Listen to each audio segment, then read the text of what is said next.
그들이 온다. 증권방송의 새바람, 통쾌한 시장 분석, 정확한 예측, 우리 증시의 답답함을 확 풀어줄 두 남자를 소개합니다. 네, 안녕하세요. 대중문화와 경제평론을 함께하고 있는 이양영입니다. 예, 이승원입니다. 정말 재밌고 그리고 여러분들에게 유익한 방송으로 만들어드릴 것을 약속드리겠습니다. 주식시장과 경제를 바라보는 새로운 시각, 이양영의 빅머니, 머니위크에서 함께하시길 바랍니다. 안녕하세요. 이양영의 빅머니 스페셜 13번째 에피소드 오늘 지금부터 말씀드리도록 하겠습니다. 저는 이양영입니다. 네, 안녕하십니까. 이승원입니다. 네, 저희가 벌써 햇수론이 2년이 됐어요. 13번 햇수로 2년. 네, 햇수론이고요. 저희가 머니위크의 대표적인 히트 이번에 코너인데요. 네. 가장 많은 클릭을 한다는 바로 그 코너인데요. 오늘 저희 주제로 잡은 영화가 하나 있습니다. 아주 기억이 나죠. 예.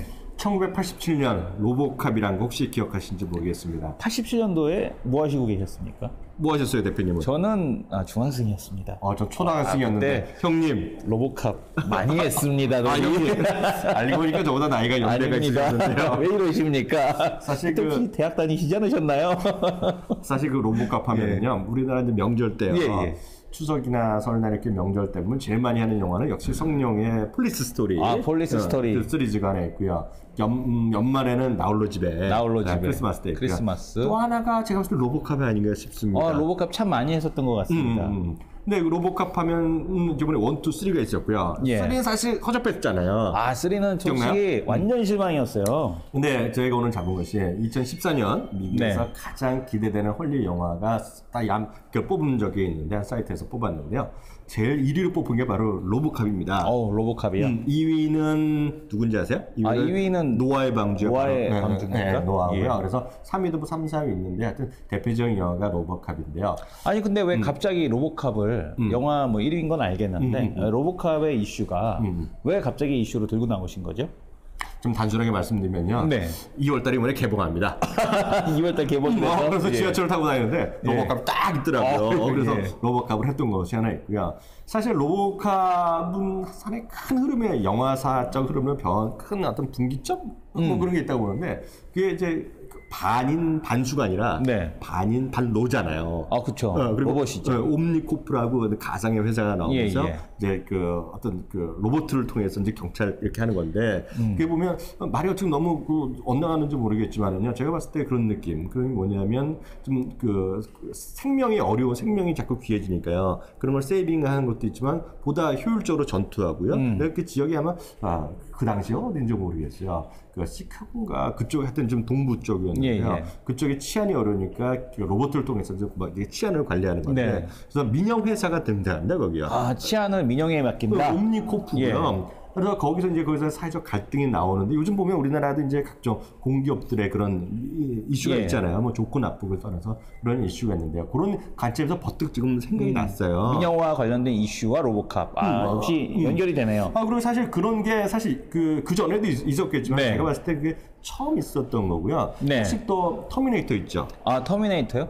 터미네이터는 좀 관련이 없지 않나요? 아니죠. 민영화하고 관련이 있나요? 민영화는 아니지만 그게 스카이넷이라는 정말 첨단 과학을 연구하는 그런 쪽에서 스카이넷이라고 있잖아요. 그리고 회사 이름은 정확히 안 나는데 스카이 다이닝가 할 거예요. 혹시 그 미국의 샌디에고 이런 쪽 가보시면 혹시 거기 투어하는 게 있어요? 스카이다인 그 터미네이터 관련된 투어요? 무슨 칩 만드는 회사인데 그게 이제 그 모듈이 되는 회사예요. 전혀 상관없는데 거기 근데 다른 회사 이름이 있는데 거기를 구경 가는 사람이 있어요. 구경 가는. 그랬는데 거기도 이제 보면 나중에 로봇이 들어가면서 이제 치안을 하면서 싸우는 거고요. 거기서 링간과 로봇이 싸우는 것이고요. 그게 또 여러 가지가 있습니다. 미국 드라마 많이 보세요? 미국 드라마는 잘 즐겨보지 않습니다. 전 많이 보잖아요. 근데 그 작년엔 시리즈가 한 거의 5, 6년 만에 끝난 거 혹시 미드 좋아하시는 분 계실지 모르겠는데 프린지라는 게 있어요. 프린지요? 네, 프린지라는 SF 쪽으로 보시면 되겠는데요. 거기는 각종 바이오 회사가요. 공공보건 이런 쪽을 담당합니다. 쉽게 보면서. 근데 거기서 수많은 이상한 외계도 나오고 여러 SF 쪽으로 흘러가는데 그런 것도 하나 나오고요. 또 제가 엄청 좋아하는 또 미국 배우가 있는데 이름은 말하면 또 와이프한테 혼나요. 근데 여자분이시군요. 콘티니엄이라는 그 드라마가 있어요. 그것도 이제 미래 얘기인데 그것도 이제 경찰 그런 쪽에 그 직접 사람은 사람이 하는데 그의 대부분의 기술적 제어는 민간이 합니다. 네, 그러면서 이제 미래와 그 타임 트래블링 하는 기업이 될 것 같고요. 요즘 또 미국에서 폭발적인 드라마가 하나 있어요. 예. 이름부터가 확실해요. 뭡니까? Almost Human. 아, Almost Human. 그거 로봇이네요, 완전히. 완전히 예. 반인 반로인데요. 예. 그 여기 지금 그 로봇캅보다 한 단계 더 발전했다 이렇게 볼 수 있을 거예요. 왜냐면 로봇캅 4 이번에 RC2000이라는 프로젝트가 이번 영화에 주제인데 네네. 제가 못 봤기 때문에 얘기를 못 하겠지만 Almost Human은 사람 한 명 대 예전에 한번 파트너가 경찰이 사람 한 명 또 한 명 사람이잖아요. 네네. 이제 사람 한 명 플러스 데리고 난 사람이 로봇이야. 로봇. 예. 그러면서도 계속 발전 단계가 있어.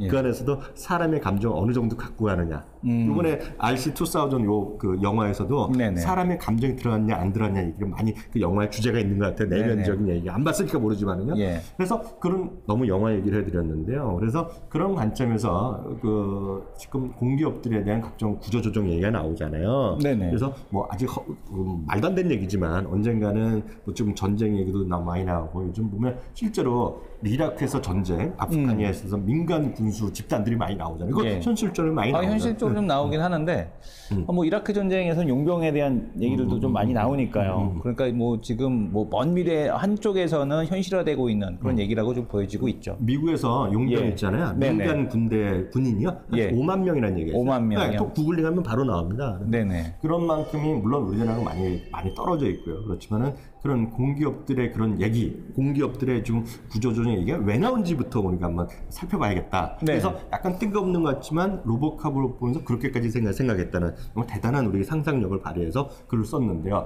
요즘 보면 예. 한국전력 얘기가 여기저기 많이 나오잖아요. 한국전력 참 많이 그 회자되고 있죠. 그게 왜 그러는 거예요? 예, 일단 뭐 민영화에 대한 쪽에 대한 논란은 좀 차치하겠습니다. 그건 아니고요, 어차피 한국전력은. 뭐 영화에서 그리는 민영화에 대한 쪽도 그렇게 밝은 모습은 아니기에 그러니까. 그런 논란은 좀 차치하고 일단 지금 시장에서 이슈가 되는 거는 한국전력 같은 경우도 부채에 대한 정상화에 대한 얘기가 나오고 있습니다.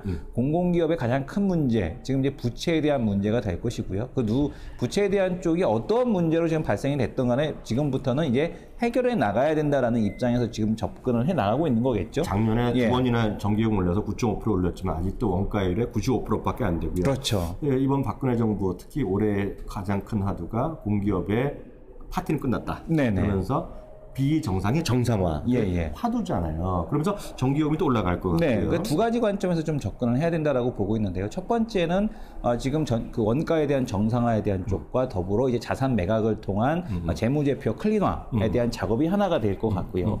또 하나의 이슈는 뭐냐면 중장기적인 이슈입니다. 그 이슈는 뭐냐면 배당에 대한 정책을 가져가는 회사와 그렇지 못한 회사가 앞으로에 대한 흐름에서 크게 달라지게 되는 시장에서 달라지는 모습을 보여줄 텐데 지금 우리가 보통 베이비 부머 세대들이라고 하지 않습니까? 이 베이비 부머 세대들이 이제 나이가 들어감에 따라서 공격적인 주식에 대한 쪽에 투자하기보다는 안정한 배당을 주는 회사에 투자할 가능성이 자산에 대한 쪽이 많이 배분될 가능성이 높아지고 있는 그런 시기입니다. 맞습니다. 일본도 예. 그렇고 이제 중국도 서서히 들어가지만 우리나라는 이제 노령화 시대로 들어섰잖아요. 네네. 그러니까 주식 투자하신 분들 연령대별로요 다양한 종목군에 대한 관심이 있는데요.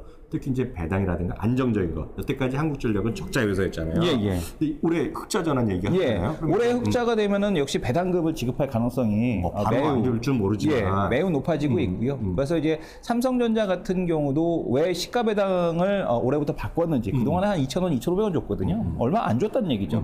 근데 이제 그 지금 현재 주가 대비해서 1% 배당을 하겠다라는 정책을 가져갔다라는 것은 그만큼 앞으로 주식에 대한 메리트로서 주가에 대한 관리를 하겠다라는 것을 회사 측에서 표명한 겁니다. 그래서 그런 측면을 놓고 봤을 때 적절한 배당 정책을 가져갈 수 있는 이 공기업들이야말로 앞으로 장기적인 트렌드에 맞는 그런 기업들이 아닐까라는 생각이 근데 듭니다. 이제 그 높아지면서 말씀드린 공기업이 예. 많은 공기업이 있는데요. 그 중에서도 돈을 정말 제대로 벌고 네네. 구조조정을 통해서 정말 도움이 되는 그런 네. 공기업을 찾아야 되는데 그 중에 하나가 한국전력이 아닌가 싶어서 예. 말씀드린 거고요. 다시 한번 말씀드리지만 장기적으로 주식은요. 그리고 네. 어떤 트렌드가 보더라도 새로운 흐름에선 변화에 좀 민감하게 보자. 올해는 어떤 한국전력을 비롯한 이런 공기업들의 거대한 변신 이런 것들을 영화를 통해서도 우리가 이해할 수 있다. 약간 좀 뜬금없는 얘기지만요. 그런 관점에서 오늘 얘기를 마쳐보도록 하겠습니다. 감사합니다. 감사합니다.